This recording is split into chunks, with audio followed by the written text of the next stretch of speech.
Merci de nous rejoindre sur Mondico Télévision pour vous informer. Madame, Messieurs, bienvenue à cette édition du journal dont voici les sommaires.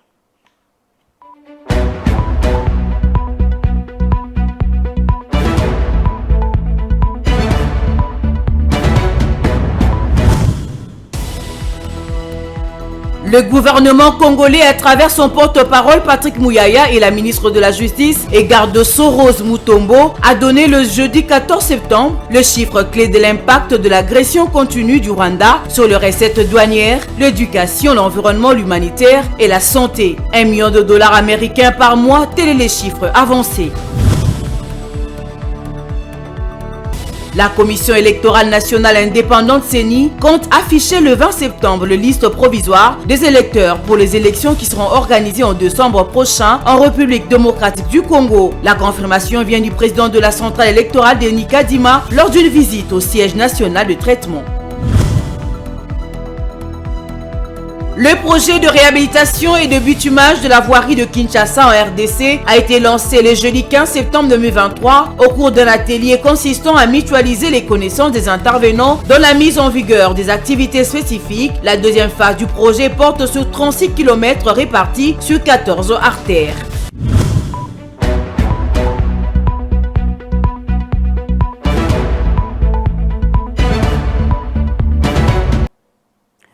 Une fois de plus, bienvenue. Des chiffres inquiétants dévoilés au cours de la présentation du livre blanc sur la tragédie humanitaire en RDC causée par le Rwanda. Le dommage qu'a subi la République démocratique du Congo du fait de son agression continue par le Rwanda sont énormes. Ces conflits ont une incidence considérable sur le processus électoral car 1,5 million de citoyens en âge de voter n'ont pas pu s'enrôler dans quelques étendues du pays. Suivez.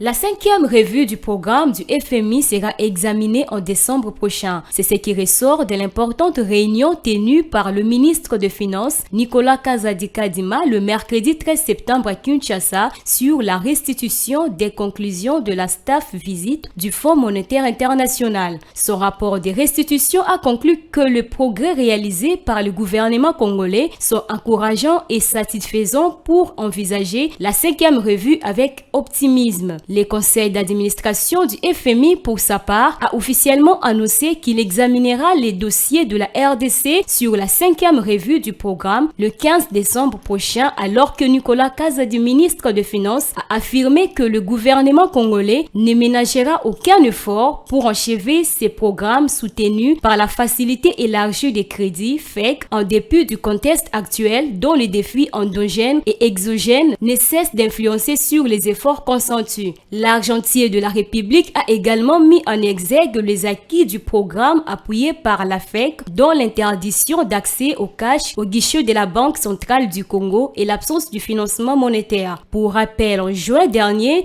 le conseil d'administration du FMI avait autorisé un décaissement immédiat estimé à 203,3 millions de dollars américains pour soutenir les besoins de la balance des paiements de la 4e revue de l'accord de facilité élargie des crédits avec la RDC. Le FMI avait appuyé sa décision sur le fait que les performances macroéconomiques de la RDC font preuve de résilience malgré une incertitude élevée renforcée par l'escalade du conflit armé dans l'est du pays et les élections à venir à la fin 2023. À cet effet, il avait invité les autorités congolaises à agir pour sortir les pays de la liste grise du GAFI et de mettre en œuvre le nouveau cadre de lutte contre le blanchissement d'argent et le financement du terrorisme.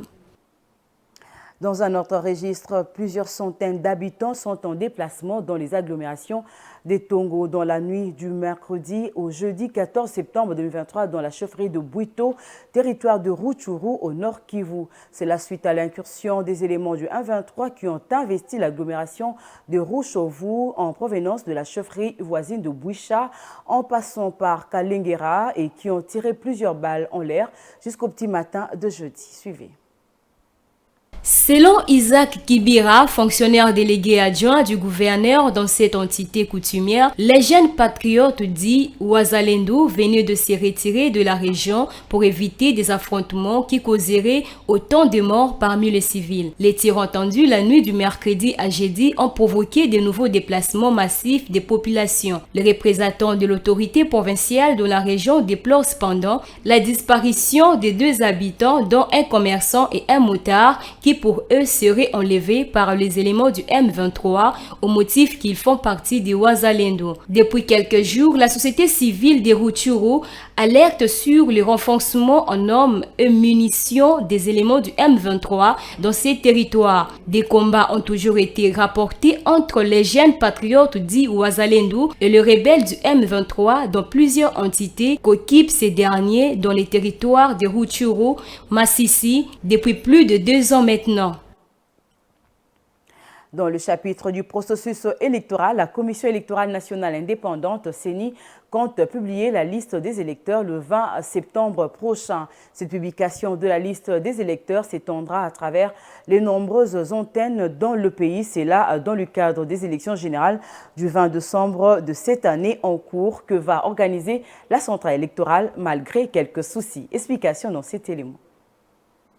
Publier la liste des électeurs le 20 septembre prochain sur toute l'étendue du pays à travers les nombreuses antennes de la CENI dans le cadre des élections générales du 20 décembre de cette année 2023. C'est ce qui justifie la visite du président de la centrale électorale, Denis Kadima Kazadi, au Centre national de traitement, le CNT. Le numéro 1 de la centrale électorale est allé s'enquérir de l'évolution du travail lié à l'impression et au conditionnement des listes provisoires des électeurs qui devront remplir leurs devoirs civiques lors des scrutins généraux. Au cours de cette visite, Denis Kadima a obtenu toutes les informations concernant la faisabilité de cette opération qui consiste en amont à générer les listes selon les bureaux de vote pour procéder à leur impression brute avant de passer à leur vérification dans l'optique de les conditionner par rapport à l'organisation administrative de la RDC. Il est question de constituer les colis par antenne où s'effectuera l'affichage des listes pour être consultés par les électeurs. Étant donné que la loi oblige à publier la liste des électeurs, la CENI se prépare pour se conformer à la loi, d'où minutieusement vérifier ces listes et le cas échéant faire les ajustements et les mettre en colis en vue de les convoyer au niveau des antennes pour affichage et le travail qui se fait de façon systématique avec des étiquettes. Pour y parvenir, il faut un personnel suffisamment formé. À ce stade, la CENI s'emploie à ce que le 20 septembre 2023, ces listes soient prêtes, affichées dans les antennes et aussi disponibles sur le site internet. L'avantage de cet exercice est de permettre aux électeurs de vérifier si le nom qui figurera sur la liste électorale est bien transcrit.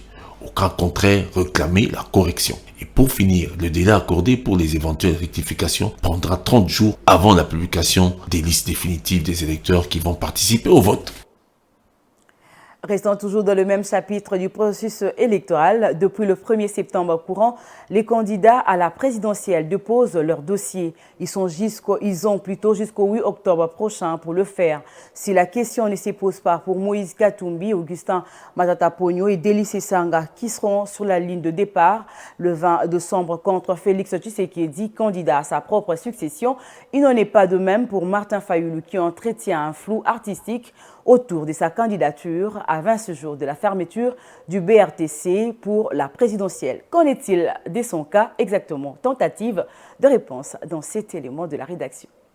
Lors d'une conférence de presse le 19 juin dernier, le président du parti politique Engagement pour la citoyenneté et le développement SID avait rejoint la position de l'ancien président Joseph Kabila et sa famille politique, le FCC, celle de ne pas se présenter à l'élection présidentielle, en raison du refus par la CENI d'un audit du fichier électoral indépendant. Contrairement au trio Katumbi, Matata, Sesanga qui, tout en vilipendant le processus, ne veulent pas tourner le dos aux élections, ce n'est pas le cas pour Martin Fayulu qui estime que les conditions ne sont pas réunies pour aller vers des élections libres, crédibles et transparentes. Il faut savoir dire non quand il faut, avait-il déclaré devant les médias au cours d'une conférence de presse, ajoutant qu'il n'y avait pas de place pour un deal, ni une tricherie ou un compromis à l'africaine. Entre-temps, ces derniers temps, à 26 jours de la clôture de dépôt des candidatures, face à la détermination affichée de la CENI à organiser les élections, les rumeurs se font pressantes sur une candidature de dernière minute de Martin Fayulu. Cela en se référant sur les nuances de l'autre conférence de presse tenue au mois de juillet par Martin Fayulu qui signifiait qu'il ne boycottait nullement les élections en disant « Je suis pour les élections, mais à condition que le fichier soit revu. Opinion congolaise, l'heure de vérité a sonné pour Fayoulou qui doit clarifier sa position. Ira-t-il ou pas aux élections? Dans la situation actuelle, le leader de l'ECD a un autre problème lié à cette ambivalence qui a entraîné une frange des membres de son parti à ne pas se présenter pour les législatives en respectant son mot d'ordre. Décidément, Martin Fayoulou ne saurait se sortir du piège où il s'est introduit délibérément. Des cas des militants de son parti le poussent à déposer sa candidature à la présidence de la République, tandis qu'une autre partie non négligeable dit niet et menace de rejoindre le camp de Félix Tshisekedi si Martin Fayoulou déposait sa candidature. C'est ce qui explique la bagarre intervenue le lundi 11 septembre à Faden House entre les pros et les anti face à la participation aux élections du Denis Kadima à ce stade. Que va faire réellement le président décidé? C'est la question que d'aucuns se posent. La menace de défection de certains cadres de son parti politique est tellement grande. Que faire devant ce dilemme? La préoccupation reste entière à 26 jours de la date butoir pour la fin du dépôt des candidatures à la présidentielle. Et puis dans un autre registre, insécurité dans l'Est, Jean-Pierre Bemba Gombo visé par une question orale. Le vice-premier ministre à la Défense en République démocratique du Congo devra s'expliquer de cette rentrée parlementaire sur l'insécurité endémique dans l'Est du pays. L'initiative est du député Ézéchiel Kambale, élu de Mombasa dans la province de l'Ituri. Reportage. Combattre l'insécurité endémique dans l'Est du pays. L'initiative de cette question orale qui vise le vice-premier ministre, ministre de la Défense et du député Ézéchiel Kambale, élu de Mombasa dans la province de l'Ituri. À travers ce moyen parlementaire, cet élu veut obtenir de Jean-Pierre Bemba des réponses à une série de questions en rapport avec l'insécurité grandissante dans au moins 2 chefferies de Mombasa. Une insécurité qui est l'œuvre des rebelles ougandais des ADF. Passons en revue. Une insécurité qui est l'œuvre des rebelles ougandais des ADF, Forces démocratiques alliées. Passons en revue l'état sécuritaire et le bilan des attaques rebelles. Le député Ézéchiel Kambale voudrait également que le vice-premier ministre s'explique sur le mémorandum de la société civile de Mombasa qui accuse la 31e brigade de l'armée de s'occuper plus de l'exploitation minière et des autres activités économiques que de ses missions régaliennes. Enfin, le député national voudrait en savoir plus sur les mesures mises en place par les autorités sécuritaires pour empêcher que les ADF ne viennent s'installer au sein de la réserve de faune à Okapi. Sur cette question, le député craint que ces rebelles, une fois installés dans ce site du patrimoine mondial, n'exploitent les ressources et pérennisent ainsi leur activisme criminel. Après plusieurs semaines de démarches pour la surpression, voulais-je dire, de la redevance aéroportuaire appelée GOPAS, le programme multisectoriel de vulgarisation et sensibilisation PMVS a fait une mise au point le jeudi 14 septembre 2023 pour déclarer qu'une correspondance de la régie de voies aériennes RVA avait été envoyée afin d'informer l'opinion publique sur le sujet. Dans un communiqué signé par le coordonnateur du PMVS, Ludovic Kalengai, et toute son équipe se disent engagés à mener d'une manière citoyenne et conformément à l'article 67 de la Constitution une descente sur terrain à l'aéroport de Ndili à Kinshasa, ainsi de palper du doigt les différentes réalisations faites. À cet effet, ils informent l'opinion publique que les descentes auront lieu du 17 au 18 septembre prochain à Kinshasa, dans le Haut-Katanga, dans le Nord Kivu et dans la province de la Chopo. Cette descente aura comme objectif identifier les réalisations et l'impact positif dans la réalisation des infrastructures aéroportuaires. Il convient de noter que le PMVS, qui a reçu plusieurs plaintes de la part de la population et des voyageurs en particulier, mène depuis plusieurs semaines les démarches pour exiger la suppression de la redevance aéroportuaire appelée GOPAS. Pour cette structure, depuis l'existence de cette taxe, rien n'a changé dans les aéroports. Il a par ailleurs annoncé des propositions palpables pour la réhabilitation des aéroports. Dans le chapitre des infrastructures, coup d'envoi le jeudi 14 septembre 2023 de la phase 2 des activités du projet de réhabilitation et bitumage de la voirie de Kinshasa. Ce lancement s'est fait à travers un atelier de 2 jours qui réunit les intervenants dans ce projet. Ils se sont réunis pour mutualiser leurs connaissances afin de mener à bien cette deuxième phase du projet qui porte sur 36 km répartis sur 14 artères et un pont dans la ville de Kinshasa. Reportage. Certaines routes de la capitale où la circulation pose problème à cause de leur mauvais état vont bientôt recevoir un coup de jeûne. Non seulement elles seront réhabilitées, elles vont également être couvertes de bitume. Le projet couvre 36 km répartis sur 14 artères, dont 5 ayant un linéaire de 16 800 mètres, ainsi que le pont sur la rivière Ndjili, devant relier la 15e rue Lumété sur poids lourd à l'avenue Koulumba dans la commune de Massina à l'est de la ville. Le projet de la phase 2 s'inscrit dans la même portée que celui de la phase 1 et a pour objectif de 1. Désenclaver les quartiers populaires et pauvres et assurer la liaison directe entre les différentes communes de la ville de Kinshasa. 2. De rendre viable la circulation des biens et des personnes en toute saison. 3. Améliorer les conditions de drainage des eaux pluviales et ménagères et contribuer à l'assainissement de la ville. Toutes les 2 phases du projet coûtent au total 121 millions de dollars américains, dont 50 millions de dollars proviennent de la Banque arabe pour le développement économique de l'Afrique, BADEA en sigle, sous forme de prêt à la RDC. Le fonds des contreparties venant du gouvernement congolais est de 5 640 000 dollars américains. La directrice de cabinet adjointe du ministre des Finances invite les autorités congolaises à respecter leurs engagements. Et c'est là que je voudrais nous interpeller tous, la partie congolaise, pour relever notre responsabilité dans la mise en œuvre des projets. Parce que le gouvernement sollicite les partenaires, et un partenaire comme la BADEA qui répond positivement, avec des financements disponibles depuis de nombreuses années, mais malheureusement, nous, la partie congolaise, avec plusieurs problèmes à différents niveaux, nous n'avons pas rempli nos engagements, et c'est là où je voudrais vraiment appeler toutes les parties prenantes. La Banque arabe pour le développement économique de l'Afrique est très déterminée à aider la RDC dans ses processus de désenclavement de quartiers populaires de Kinshasa. Voilà pourquoi elle accepte de financer la 2e phase de ces projets. Lorsqu'on prend par exemple la voirie phase 1, ce projet a eu des difficultés à 2 niveaux. Le premier niveau de difficulté, c'était la libération des emprises, qui a été une difficulté majeure à ce projet. Et tôt dans ce projet-là, il y a déjà des dispositions qui sont prises pour libérer les emprises. Puisque pour faire des routes, il faut qu'il y en ait l'emprise pour faire la route. Et donc, la question de l'emprise du projet est une question centrale à ce projet et il est dans les bonnes mains, d'une part. De 2, le second élément qui a aussi retardé la phase 2, la phase 1 de ce projet de voirie, c'est la mise à disposition des fonds de contrepartie. Donc, ces fonds de contrepartie ont mis du temps avant d'être libérés.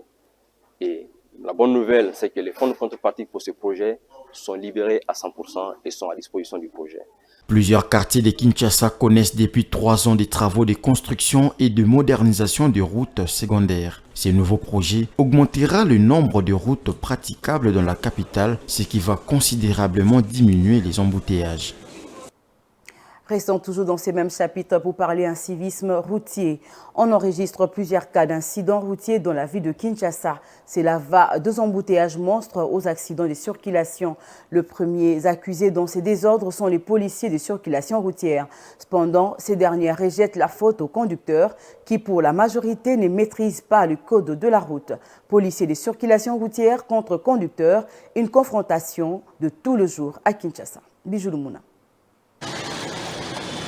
Kinshasa, boulevard du 30 juin, il est midi, c'est une heure de pointe dans la capitale congolaise. Le trafic est plus dense, tout le monde est pressé, surtout les conducteurs de taxis et taxibus. Malgré la présence d'un agent régulateur au carrefour de l'avenue de l'Équateur et le boulevard, le code de la route est foulé aux pieds. Sans gêne, on empiète sur la ligne axiale et on franchit la ligne droite continue devant l'agent de police. Toujours sur le boulevard du 30 juin à la hauteur de La Poste, la situation est plus inquiétante. Sans moyen de locomotion pour pourchasser ou stopper les contrevenants, les roulages placés à cet endroit se démerdent pour faire respecter la loi au péril de leur vie devant des conducteurs qui refusent d'obtempérer. Prenant son courage en main, cet agent de l'ordre a réussi, non sans risquer sa vie, à stopper un véhicule qui a brûlé le feu. Voiture immobilisée, la discussion éclate entre le chauffeur et les policiers qui s'est introduit dans les véhicules sur demande du conducteur. Le conducteur se défend.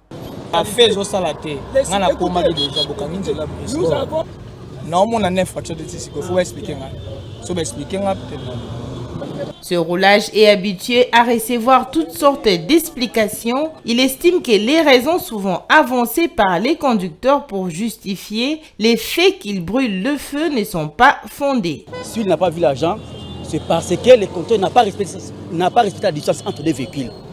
La raison pour laquelle il n'a pas vu l'argent. Il était derrière l'autre véhicule collé.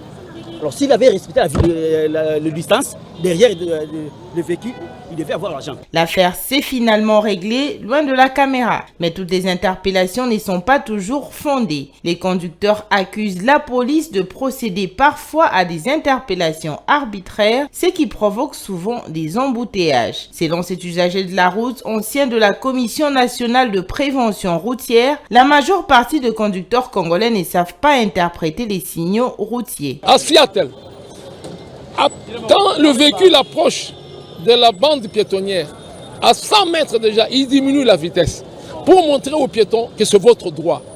Mais ici, au contraire, vous verrez quelqu'un qui vient pian. Dans la circulation routière, le respect des intersections et des priorités permet d'établir un ordre de passage. Ne pas les respecter peut entraîner des accidents graves. Les conducteurs sont appelés à respecter la priorité et la police est appelée à réguler la circulation selon les principes. Parlons santé à présent. Les femmes bénéficiaires du programme de la gratuité de la maternité et de soins de santé des nouveau-nés admises à l'hôpital général de référence de Ndjili ont présenté leur satisfaction au président de la République, Félix-Antoine Tshisekedi, pour ce programme combien salutaire. Elles ont par ailleurs plaidé pour la résolution de la situation des infirmiers et sages-femmes en grève il y a presque 2 semaines, car l'absence de ces professionnels de la santé met en cause l'accès à des soins de santé appropriés malgré la gratuité. Jocelyne Massiala et Vité Panzou pour le reportage. Elles font partie des femmes exemptées de leurs obligations de paiement des frais liées à la maternité et aux soins de santé de leur bébé. Sont là les femmes qui viennent de donner vie à l'hôpital général de référence de Ndjili. Elles ont palpé du doigt à la gratuité de la maternité et aux soins de santé des nouveau-nés. Un programme lancé par le chef de l'État dans le but de lutter contre la mortalité maternelle et des nouveau-nés devenus monnaie courante. Plein d'émotions, ces dernières ont exprimé leur gratitude à l'endroit du président de la République pour cette œuvre salutaire, mais elles l'ont également invité à s'investir personnellement pour une solution adéquate à la problématique de la grève des infirmiers, une situation qui handicape la bonne mise en pratique de ce programme. Nous remercions le chef de l'État pour cette gratuité. Seulement qu'on paie les infirmiers afin qu'ils puissent bien faire leur travail. Ce sont eux qui assurent notre soin de santé. La santé, c'est la vie. Les infirmiers, quant à eux, fustigent l'attitude des autorités au regard de leurs revendications. Ils sollicitent aussi l'implication du chef de l'État. Ici, la gratuité est effective. Seulement, les sages-femmes sont en grève. Les femmes qui viennent accoucher ici ne savent pas bénéficier des soins appropriés. Nous demandons l'implication du chef de l'État. En plus, qu'on construise d'autres locaux. Notre hôpital n'a la capacité d'accueillir que 40 femmes. Ce n'est pas suffisant.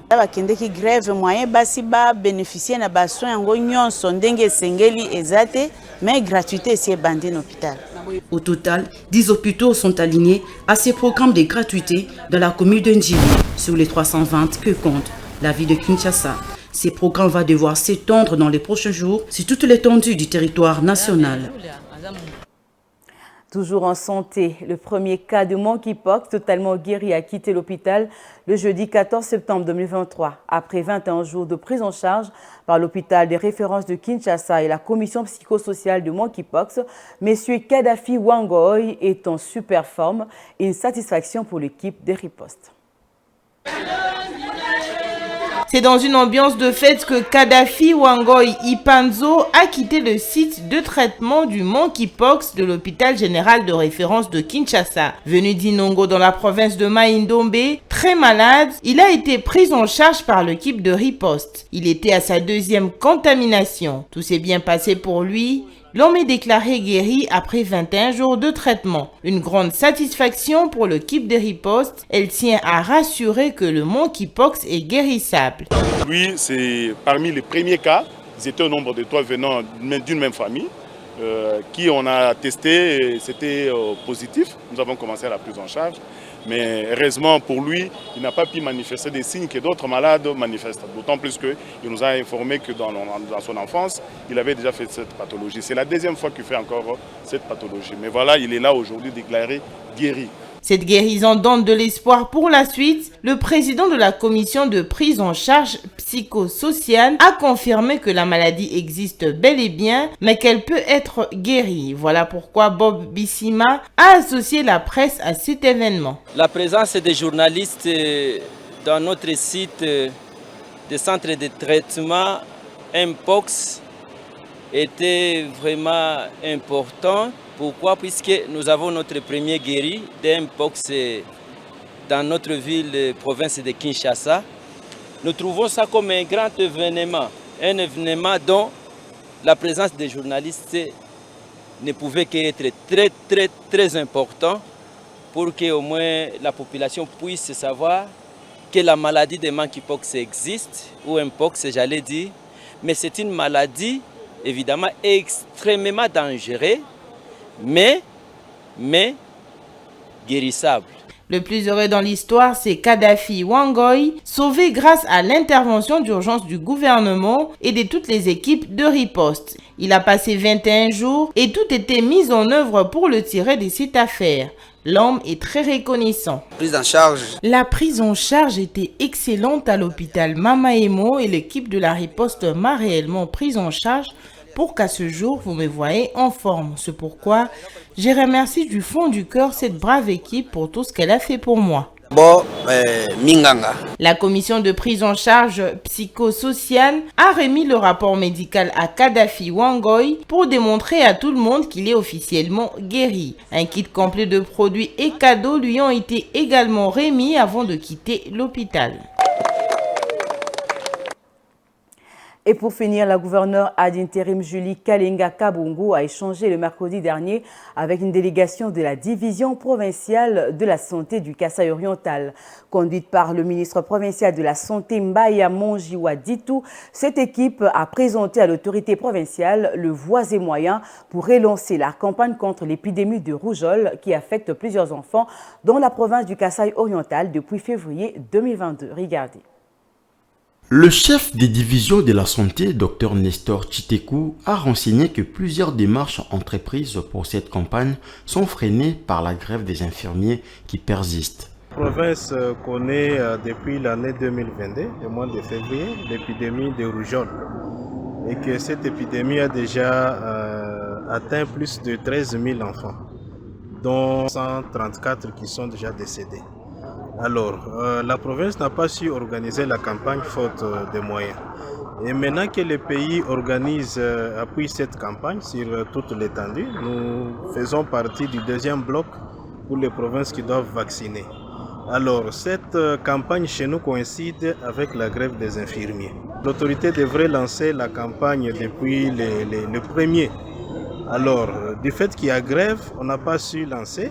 Nous avions prolongé cette campagne ou reportée au 11 septembre. Malheureusement, toujours dans la grève, alors ça n'a pas été facile parce que les infirmiers n'ont pas voulu vacciner. Alors, toutes les démarches menées auprès des infirmiers et autres professionnels de santé, ça aboutit par un échec, on s'est dit. Que nous allons voir l'autorité, la maman, qui elle chapeaute le tout sur l'étendue de la province. Si avec son plaidoyer, nous pouvons trouver gain des causes. Les syndicalistes doivent aller discuter avec leurs collègues pour que le jour du lancement soit fixé et que ces enfants soient vaccinés. Et nous sommes devant une action humanitaire. Ce sont les enfants qui constituent les responsables de demain. Et nous connaissons la rougeole, quand ça frappe, ça laisse des conséquences néfastes, dont la malnutrition. Et la malnutrition, quand elle arrive, elle laisse aussi des séquelles sur les systèmes nerveux qui sont irréversibles. Ce qui fait que nous aurons une population demain qui ne va pas se mettre à réfléchir sur le développement de notre province. Donc il est de tout intérêt que nous puissions vacciner nos enfants de 6 à 59 mois pour les protéger contre la rougeole et que nous puissions aussi arriver à mettre fin à cette épidémie qui est restée en permanence dans notre province. A noter que Julie Kalinga Kabongo a promis à la délégation de prendre contact avec le ministre national de la Santé pour lui faire part de toutes les difficultés rencontrées sur place dans le domaine sanitaire en vue de trouver des solutions. En attendant, la gouverneure intérimaire dit s'impliquer pour que la campagne soit incessamment lancée avec les moyens des bords.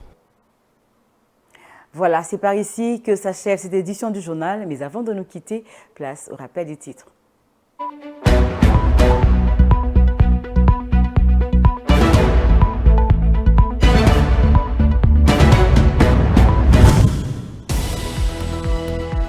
Le gouvernement congolais, à travers son porte-parole Patrick Mouyaya et la ministre de la Justice et garde sceaux Rose Mutombo, a donné le jeudi 14 septembre le chiffre clé de l'impact de l'agression continue du Rwanda sur les recettes douanières, l'éducation, l'environnement, l'humanitaire et la santé. 1 million de dollars américains par mois, tels sont les chiffres avancés.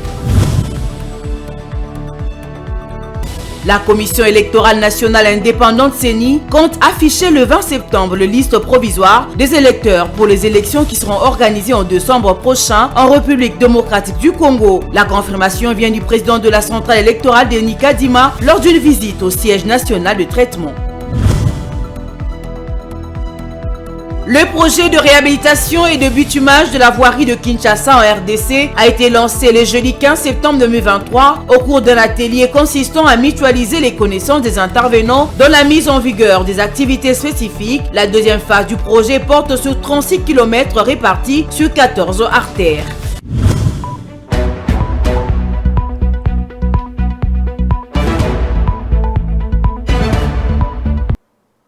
C'est la fin de cette session d'information. Merci de l'avoir suivi. Que Dieu bénisse la République démocratique du Congo. Bonsoir.